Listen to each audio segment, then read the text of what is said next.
মাত্র 1 কাপ গুঁড়া দুধ দিয়ে অল্প সময়ে খুবই সহজভাবে তৈরি করে নিতে পারবেন এরকম পারফেক্ট রসমালাই। আসসালামু আলাইকুম everyone, welcome back to my channel. যারা একদম দোকানের স্বাদে রসমালাই তৈরি করতে চাচ্ছেন তারা আমার আজকের এই রেসিপিতে রসমালাইটা তৈরি করতে পারেন। এটা নো ফেল একটি রসমালাই রেসিপি, যে কেউ তৈরি করতে পারবে। যারা কখনো রসমালাই তৈরি করেনি প্রথম চেষ্টাতেই এইভাবে রসমালাই তৈরি করে নিতে পারবেন। চলুন তাহলে কথা না বাড়িয়ে রেসিপি দেখে আসি। বিসমিল্লাহ।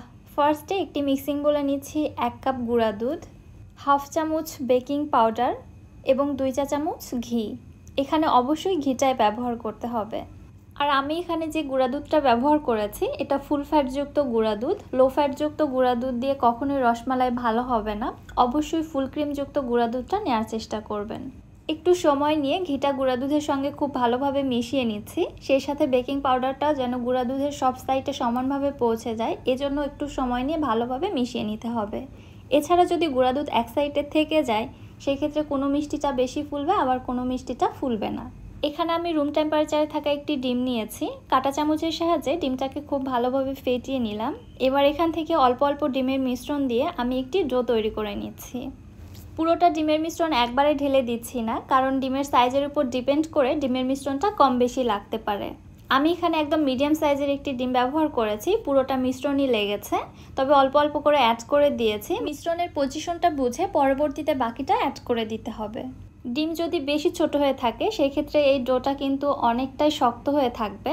সেই ক্ষেত্রে আপনারা এখানে সামান্য লিকুইড দুধ অ্যাড করে দিতে পারেন। অল্প অল্প করে সম্পূর্ণ ডিমের মিশ্রণ দিয়ে দেওয়ার পরে ডোটাকে খুব ভালোভাবে মেখে নিয়েছি। এই ডোটা কিন্তু এরকমই স্টিকি হবে, এতে ভয় পাবার কিছু নেই। রেস্টে রাখার পর এটা এমনি থেকেই সফট হয়ে আসবে। আর এই মিশ্রণটা কিন্তু অবশ্যই খুবই ভালোভাবে মেখে নিতে হবে। দেখতেই পাচ্ছেন এটার টেক্সচারটা কিন্তু একদম ক্রিমের মতো। এইভাবে তৈরি করে নিলে পরবর্তীতে রসমালাইয়ের মিষ্টিগুলো অনেক বেশি সফট হবে। ঢাকনা দিয়ে ঢেকে 10 মিনিটের জন্য রেস্টে রেখেছিলাম। 10 মিনিট পরে দেখুন ডোটা কত বেশি সফট হয়েছে, হাতের সঙ্গে কিন্তু একটুও লেগে আসছে না। হাতে কিছুটা ঘি মেখে নিয়ে এবার এখান থেকে অল্প অল্প করে ডো নিয়ে আমি ছোট ছোট মিষ্টির বল তৈরি করে নিচ্ছি। একদমই ছোট ছোট করে বলগুলো তৈরি করে নিতে হবে, কারণ পরবর্তীতে এগুলো দুধে দেওয়ার পরে কিন্তু ফুলে ডাবল হয়ে যাবে। এজন্য চেষ্টা করবেন যতটা ছোট করা যায় আর কি। আর মিষ্টির বলগুলো এমনভাবে তৈরি করে নিতে হবে এর গায়ে যেন একটুও ফাটল বা ক্র্যাক যেন না থাকে, খুবই স্মুথ করে তৈরি করে নিতে হবে। মিষ্টিগুলোর গায়ে যদি কোনো প্রকার ফাটল থেকে থাকে তাহলে পরবর্তীতে দুধে দেওয়ার সঙ্গে সঙ্গেই কিন্তু এগুলো ফেটে একদম গলে যাবে। সেই ক্ষেত্রে রসমালাই কোনোভাবে পারফেক্ট হবে না। এই ডোটা যত পারফেক্টলি তৈরি করা যাবে মিষ্টির বলগুলোও তত পারফেক্টলি তৈরি করা যাবে। আমি আগেই বলেছি ডোটাকে খুব ভালোভাবে মুথে নিতে হবে। দেখতেই পাচ্ছেন মিষ্টির বলগুলো কত বেশি পারফেক্ট হয়েছে। এখানে একটি মিষ্টির গায়েও কিন্তু কোনো প্রকার ফাটল নেই, একদমই স্মুথ হয়েছে। একইভাবে সবগুলো মিষ্টির বল তৈরি করা হয়ে গিয়েছে। এগুলোকে এক সাইডে রেখে দিয়ে চলে আসলাম চুলাতে। একটি প্যানের মধ্যে নিয়ে নিচ্ছি 1 লিটার লিকুইড দুধ। এখানে কিন্তু আগে থেকে জাল করে ঘন করে রাখা দুধ ব্যবহার করা যাবে না। 1/4 টিস্পুন দিচ্ছি এলাচের গুঁড়া। যারা এলাচের গুঁড়ার ফ্লেভারটা পছন্দ করেন না তারা এটা বাদ দিতে পারেন। এবারে নেড়ে চেড়ে দুধের মধ্যে একটি বলক তুলে নিব। জাল করে দুধটা ঘন করে ফেলানো যাবে না, জাস্ট অপেক্ষা করতে হবে দুধের মধ্যে একটি বলক চলে আসা পর্যন্ত। যখন দুধের মধ্যে বলক চলে আসছে ওই পর্যায়ে আমি এখানে মিষ্টির বলগুলোকে দিয়ে দিচ্ছি। এখানে দুধটাকে জাল করে যদি বেশি ঘন করে ফেলানো হয় তাহলে রসমালাইয়ের ভেতরে দুধের শিরাটা প্রবেশ করতে চাইবে না, ভেতরে অনেকটা শক্ত থেকে যাবে। এজন্য অবশ্যই দুধটা বলক আসার পরপরই মিষ্টিগুলো দিয়ে দিতে হবে।